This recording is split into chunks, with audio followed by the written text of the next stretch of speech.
Hello, everyone. My name is Farbod Ekbatani. I'm a third-year student at the University of Chicago Booth, and I'm presenting my recent work on resource allocation with Buyback.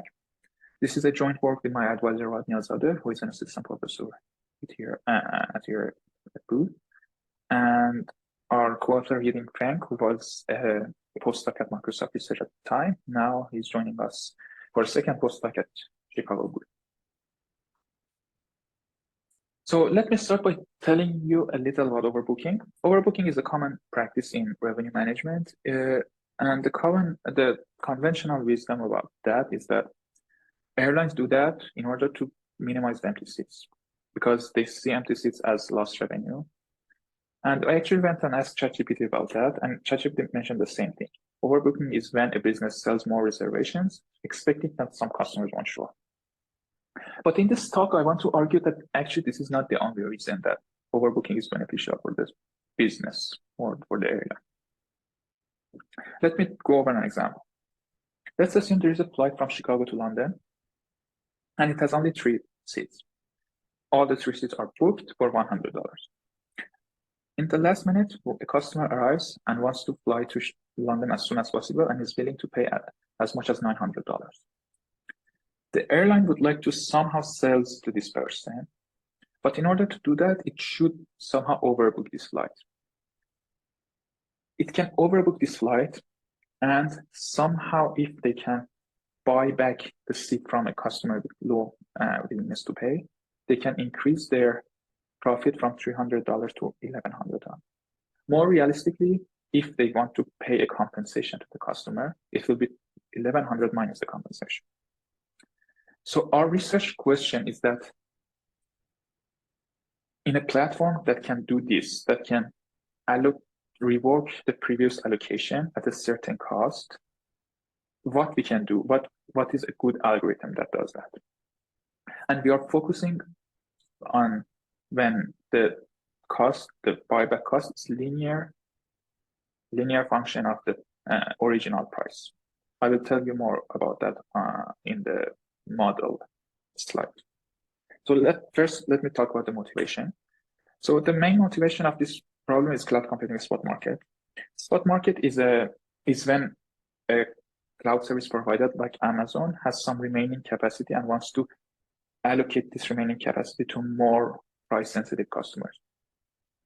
The difference between a spot market and primary market is that in the spot market, Amazon has the option to take back the server, take back the capacity from the customer and reallocate it to another customer with potentially higher willingness to pay.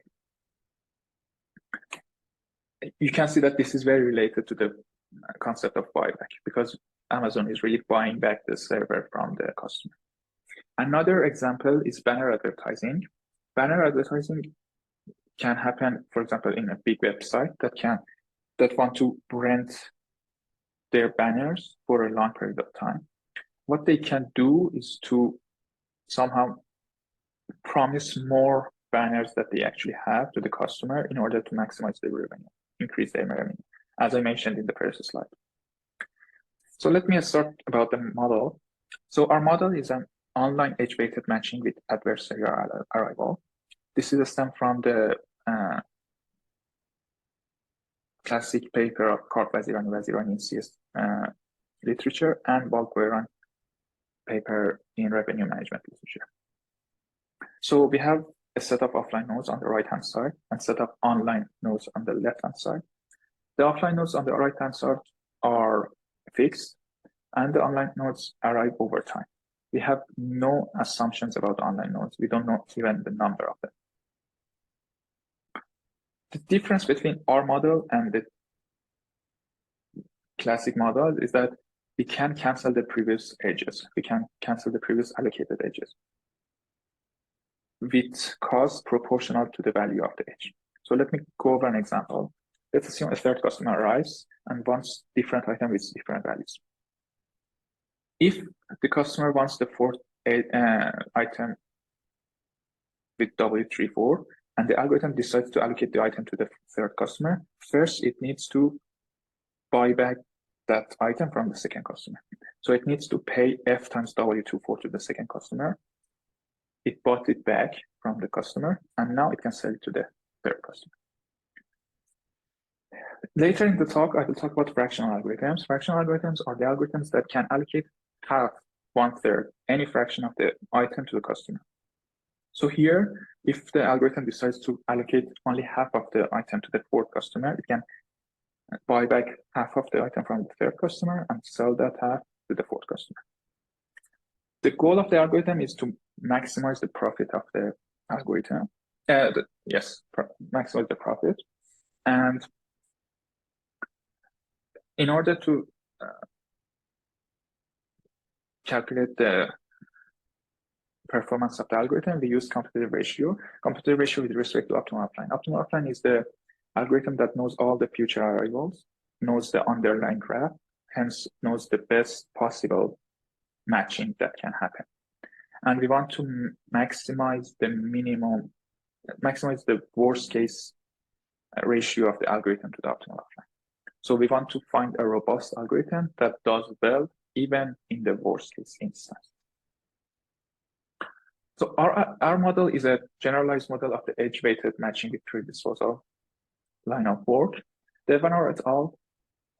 In 2016 solved this problem when f is equal to 0, meaning that the previous allocations can be revoked without any fee. As name suggests, it's free disposal. So disposal can happen for free. So obviously our model is more general because f can be any number greater than 0, greater than or equal to 0. Another very related line of work is single item buyback. Single item buyback is the same model when the offline nodes are only one. So again, our model is more general than their model. But I will talk about these two papers more in the next slides. Less related to our work is Culver products, which is a line of work in revenue management literature. And they studied these products that they call Culver, and it's the same notion of buyback. Callable products are the items that the products that can be bought back. That's what they call callable product. But the methodology are not really very related to ours. But the notion is exactly the same. So the first idea that comes to our mind is why we don't use greedy. So the greedy algorithm is an algorithm that when a customer arrives, we allocate the item who maximizes the marginal profit. Let me show you this doesn't work even when there is only one offline mode. Let's assume the first customer arrives and wants the item for $1. Both offline algorithm and greedy algorithm gets $1. If the second customer arrives and wants it for $1 plus F, the offline algorithm gets 1 plus F, but the greedy algorithm needs to buy back the first one. So it will be 1 plus F minus F, which will be 1. If the third customer arrives, 1 plus F squared, offline algorithm gets 1 plus F squared, but the greedy algorithm still gets $1. So if we continue this, it goes to 1 over 1 plus F to the n. So it goes to 0 for any F greater than 0. So as you can see, we are somehow underestimating the buyback cost. So we might want to somehow inflate the buyback factor in our algorithm. We have and make it an improved greedy algorithm. So we allocate to a node with maximum new edge weight minus tau times old edge weight. Old edge weight is the edge weight that we want to buy back. So if tau is equal to 1 plus F, it is exactly the same algorithm that I told you, the greedy algorithm. But if tau is greater than 1 plus F, we might be able to get a better competitive ratio. Actually, it turns out that it is true, and we get the tight competitive ratio if we choose tau using the following piecewise function. You can check that for all F, it is greater than 1 plus F. For F equals to 0, it is equal, but for other numbers, it's strictly greater. So let me talk about the integral single item buyback that I told you, the Buyback and Farbod paper. They showed an algorithm achieving the tight competitive ratio for the deterministic integral algorithm for when there is only one offline node. You can see that competitive ratio, the orange curve, the right-hand side. Our contribution is that we showed an algorithm and a gamma function, and we solved the problem in the matching setting. We showed that our algorithm gets complexity ratio of 1 over gamma function. And further, we showed no algorithm, no deterministic integral algorithm can get complexity ratio better than 1 over gamma function. So let me show you what is this gamma function. So for f greater than 1/3, this gamma function is actually equal to the power of Hartline-Kleinberg bound, and this is exactly the orange here. For f less than 1/3, it is this blue curve. So this gamma function will be this red curve there. So the interesting fact is that for f greater than 1/3, looks like our problem, the matching problem, is not harder than the single item problem. So in some sense, the matching problem, the worst case under matching problem, is actually when there is only one offline node. So this is an interesting fact that I will talk about in the conclusion slide. But the main result of our paper isn't about deterministic integral algorithm. The main idea is, the main result is for fractional algorithm. So in order to solve for fractional algorithm, we need to look at the Primal-Dual of the problem. The fact is that the fractional algorithm is not as easy as integral algorithm because a state of an offline node is not just a number. It can be, because an item can be allocated to different online nodes with different values and different weights. So it is very, it is, at least the dimension is very higher. So in order to solve this problem, we might want to mimic what optimal offline does. We know optimal offline tries to balance the allocations using the shadow prices. But the problem is that the shadow prices, which are the dual variables of the offline nodes, we don't know them because we don't know the underlying graph. So what we can do is to mimic offline node using a heuristic of these shadow prices. So let me call them beta j's, and I will do this. I will mimic the optimal offline using the heuristic. I allocate dx every time, and after the allocation, I will update this beta j using the allocation of the node j. So let's assume that we focus on an algorithm like this, and we want to see if there is an algorithm that gets a tight competitive ratio using this idea. So something that made us hopeful was that actually in the deterministic integral algorithm, this is quite true, right? When beta j is actually equals to theta times wj in the integral case. So let's think, what should this beta j be? So as I said, the state of a node can be represented by the distribution of the allocation. So for example, this item j is allocated with value 1 to the second customer, and 50%, 1/2 of the item was allocated to the second customer, and with different weights, different fractions. So we can show that using this pie chart that you can see there. But using this is a little hard. We can define a y function, we call it yj function, which is the fraction of the node j allocated to weights greater than w. So let me tell you what it means. It will look something like this. So between 0 and 1, any weight that is allocated to item j is greater than 1. So the value of y function from 0 to 1 will be equal to 1. Between 1 and 2, 50% of them, 50% of the 50% fraction of the items allocated to values greater than 1, to values 2, 3, and 4. So it will be equal to 0.5 from 1 to 2. From 2 to 3 will be 0.4, and from 3 to 4 will be 0.2. And from 4 onward, it will be 0. So this helps us to somehow code the state of nodes using a function. So using this idea, let's look at the single item problem.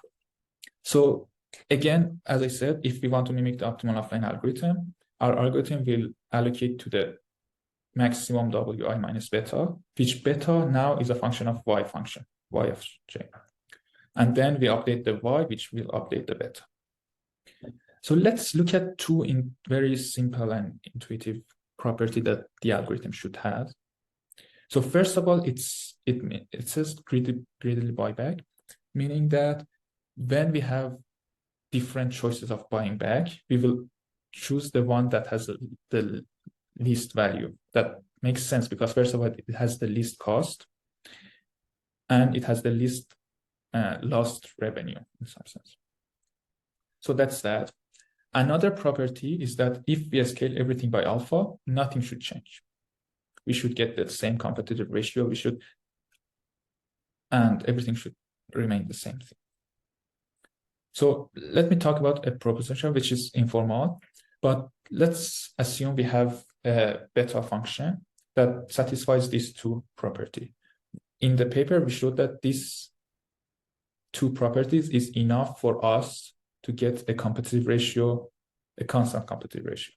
This competitive ratio is Lambert function of -1 over e times 1 plus n. Lambert function is the inverse of the function z e to the power of c. So one suggestion for beta will be this integral form for psi. The good thing about this form is that this form is a scaling variant, meaning that it satisfies both 1 and 2 property. So this is a very good idea for us to use in our problem. Actually, now that we are talking about the single item problem, this actually gives us another algorithm for the single item problem, which somehow we are reinventing the wheel that Bodenreau and Kleinberg solved in 2009. They found the optimal algorithm for the fractional algorithm for the single item buyback, but their approach was different. So we are suggesting another algorithm that gets the same competitive ratio. So now that we have this, let's guess that our beta j should be of the form of the following. It should be an integral of the psi function yjw. So now the problem boils down to finding a psi. Again, to check that we are on the right track, notice that in the deterministic integral algorithm, psi of 1 is equal to tau, and psi of 0 is equal to 0. And there is, when we allocate integrally, psi of 1/2, for example, doesn't matter because we never go there. It's either 1 or 0. Now, it turns out for different f, there is a fixed psi function that will give us the tight competitive ratio. Interestingly, when f is equal to 0, our psi function will be e to the y minus 1 divided by e minus 1, which is exactly the same penalty function that the Bonner et al. Got. So in the fractional single item buyback, as I mentioned, Bodenreau and Kleinberg showed an algorithm achieving the tight competitive ratio that I showed there using an orange curve. Our contribution is that we found this gamma function and proved that first, our algorithm, fractional algorithm, achieves this competitive ratio of 1 over gamma function. And second, there is no algorithm, fractional or integral, achieving competitive ratio better than 1 over gamma. Again, if we look at this gamma function, for f greater than e minus 2 over 2, this competitive ratio is exactly equal to the single item problem. But for f less than e minus 2 over 2, this is different. So again, this blue line is the e divided by e minus 1 plus f, and the orange line is the competitive ratio for the single item. And this gamma function will be the red line there. So as I mentioned, for f greater than a threshold, the hardest instance, the worst case instance is for one offline node only, as we had in the integral deterministic case. So to conclude, for both deterministic integral and fractional algorithm, we found an anomaly algorithm with the tight complexity ratio using Primal-Dual analysis. One interesting observation we had was that there are two sources of uncertainty, one weight-wise and edge-wise. Let me tell you what I mean. Weight-wise means that we allocate an item to a customer with low willingness to pay, but another customer arrives with high willingness to pay. So we need to pay a buyback cost for that. So this is what we call weight-wise. Another problem, another uncertainty is edge-wise. When a customer arrives and it wants two items with, let's say, equal values, we choose one of them arbitrarily and allocate it to the customer. But the bad thing that can happen, the uncertainty, is that another customer arrives and wants the allocated item only. So this is another uncertainty that we call it edge-wise uncertainty. And notice that, as I mentioned, for f greater than a threshold, our problem will be as hard as single item problem. And the point is, in the single item problem, it's only about weight-wise uncertainty. There is no edge-wise uncertainty. It means that for f less than a threshold, edge-wise uncertainty will dominate, but for f greater than threshold, weight-wise uncertainty will dominate. And the last point is that we found the unknown connection between free disposal matching literature and the costly buyback literature. Thank you for listening.